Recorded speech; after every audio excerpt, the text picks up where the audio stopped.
Go ahead, man. Sound off. All right, here we go. So, as you know, it took a lot in order to make this happen, but the powers that be got this approved, and we went ahead and did everything that was necessary to make this happen. For your viewers as well as mine. By the way, I like that shirt. Oh, Yeah, that's I good. was fucking wearing. I wasn't wearing a shirt right now, dude. I just threw some shit on real quick. Let me ask you this: is that your own? You should actually trademark that. That is trademark. Oh, absolutely. Yeah, That's yeah. what's up. For sure, for sure. Pretty innovative. Pretty innovative. Uh, so, anyways, as you know, last week we had some pretty good content that, unfortunately, we weren't able to keep. But so let's just spring off that. Yeah, let's do it, man. Go ahead and give that spiel. Like you already know which questions I asked you, but go ahead and shoot, bro. The floor is yours. And what I had told you was that I feel that you have it coming, that you have that coming where you're allowed to share your story, dude. And I appreciate that. I appreciate that. First of all, thank you for, a lot of people don't realize the relationship that we've established is Hector and Maurice. This isn't the personification of the man that I am. This is me, and so I wanna make sure that viewers understand that, I'm speaking as Maurice Vasquez, the man, the husband, the dad, not just, the inmate, one of the things that, I haven't had a chance to, read any of the comments or do any of that because I'm not going to waste, my loved ones' time in having them send it to this Get Out app, I'm only able to come out a couple times a week. And when I do so, it's about answering my messages and, blocking people that I don't want on my, on my list. A lot of people randomly, leave comments and try to establish communication. And I don't do that, As I conveyed the last time we spoke, I've been contacted by numerous outlets, Right. I chose to come to you because you can actually, later on, assess any of the misinterpretations people have, the miscommunications, if you will, or fill in the many nuances, regarding this very complicated and complex situation that I'm in. Definitely.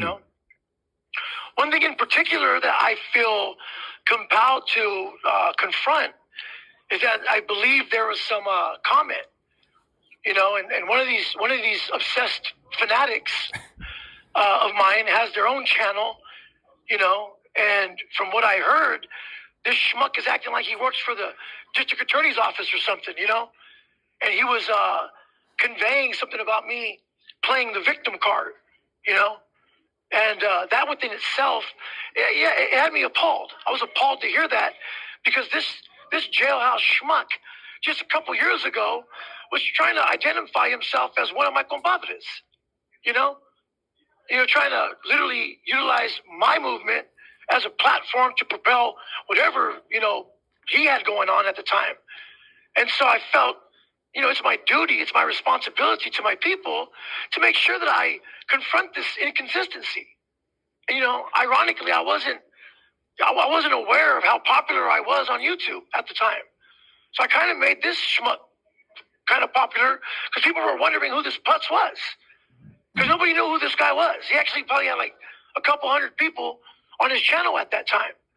It wasn't until he had my name in his mouth and my movement in his tonsils that people started gravitating towards him to hear, what he was saying or who the schmuck was. But what I want to convey is this, okay?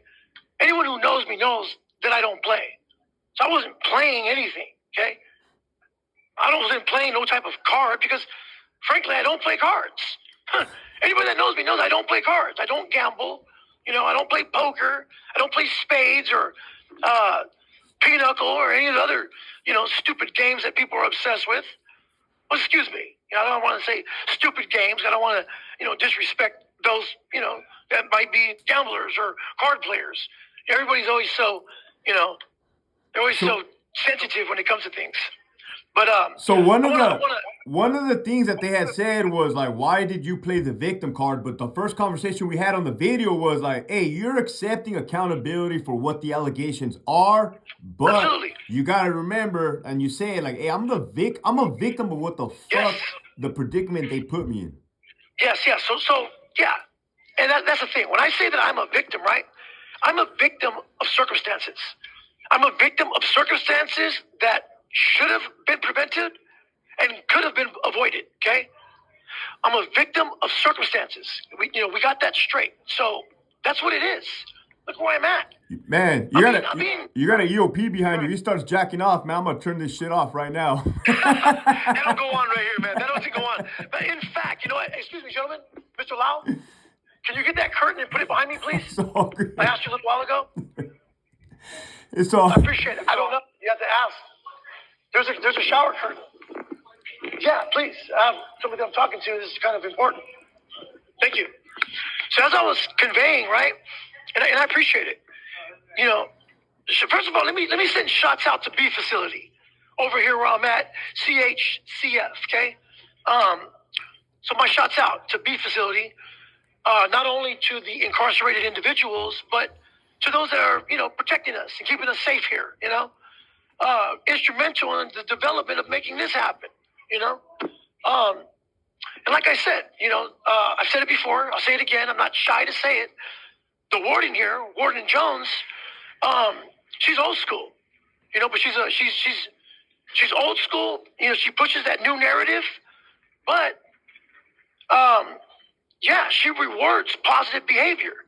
So because I'm on my best behavior, as I normally am until I'm not, I'm able to, have some of the incentives that are afforded here and where I'm at, So shouts out to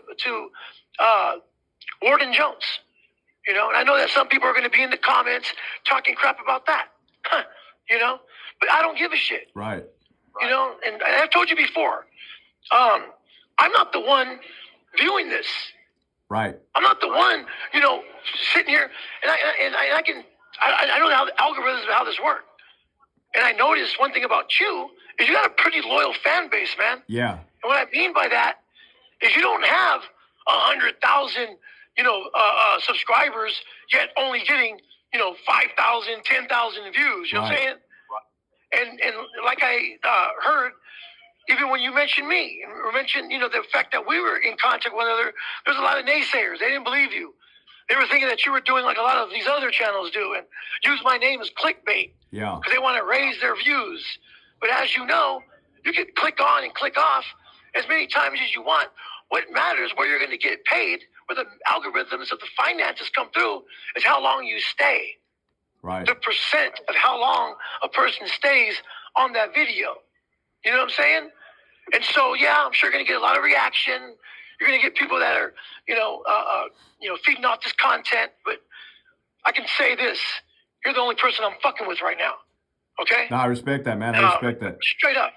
And that's because 99.9% of these schmucks that are out there creating false narratives and speaking from their narrative, they're full of crap. They're full of crap. And so, back to what I was saying about that piece of crap, that's saying that I'm playing a victim card. Dude, I am a victim on this huge chessboard. And I am being utilized as a pawn to fit the false narrative that CDCR wants to bring to attention, because in the end, they're not boots on the ground. Sacramento doesn't have their boots on the ground. All they give a fuck about in the end is that check that's being signed. Money. That's all they give a fuck about. Okay, so yes, I'm being used as a political pawn. So I emphasize that I'm being, used in a way that fits that narrative. You understand?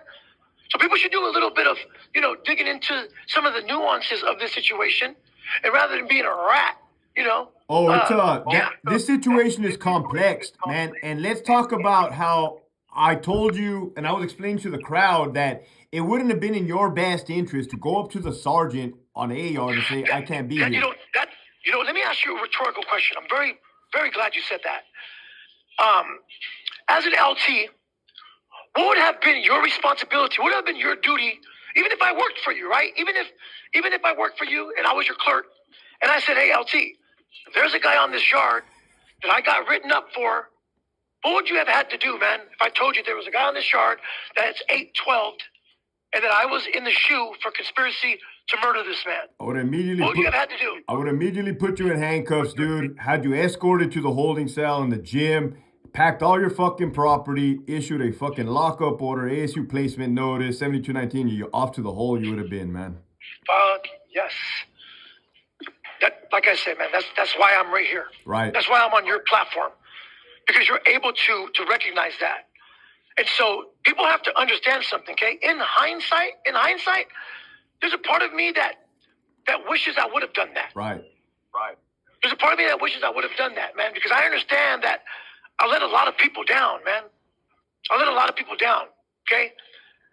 And I had a lot of great things going on at that time. This article in Volume 7 of State versus Us,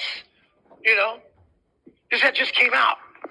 So, there's a lot that I was celebrating about. And one thing that I want to, convey to the viewers, I want to convey that for the first time, right? This is the first time ever that I ever did an article. Shouts out to State versus Us, because I've been contacted by multiple magazine publications. I've been contacted by Maxim magazine and FHM magazine and Rolling Stone. No Jumper. Yeah, No Jumper. I didn't even know what the hell No Jumper was. Adam 22. I heard later on he's a pretty popular person.